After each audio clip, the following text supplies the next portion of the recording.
reflecting on bilingual brains. How can we help bilingual learners reflect upon their own bilingualism?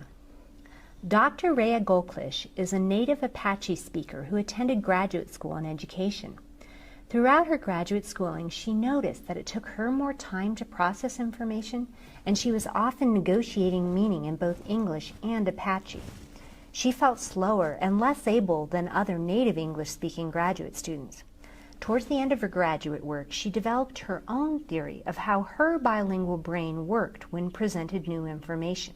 She says, "I wish I had been aware of some of my thinking process earlier in life rather than at the end of my education. If I had known, the awareness would have alleviated some of the situations I experienced in classes when I questioned my ability to think, reason, and learn." You can read more about Dr. Goldklish's model of her bilingual brain in the Explore section.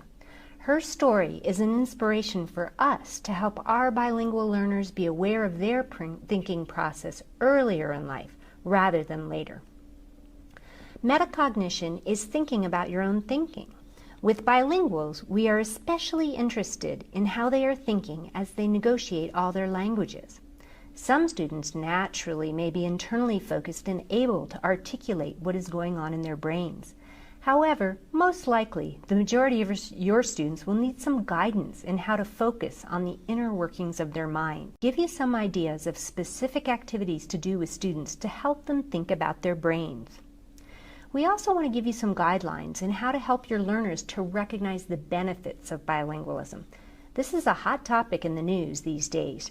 There are articles in the New York Times and shows on the radio touting the benefits of bilingualism. Of note, bilingualism staves off dementia.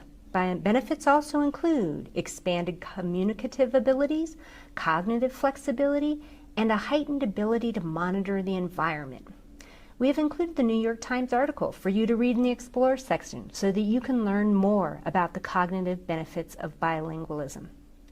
Why is this focus on the positive so important? Robert Jimenez and colleagues studied successful and less successful Spanish-English bilingual readers. Successful readers saw their home languages as a resource for learning.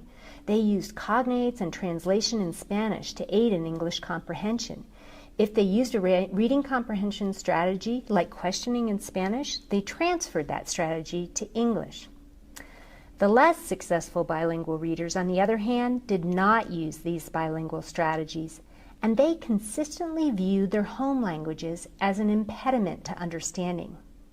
So in this case, we would want to guide our struggling readers to see how their home languages interact in a way to benefit learning.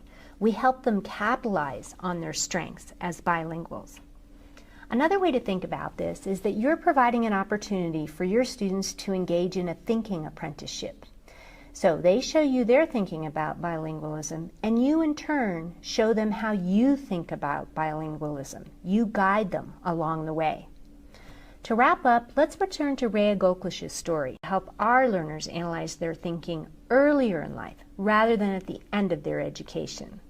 This is so they will recognize their brilliance and capabilities right now as they are sitting in your classrooms. Thank you.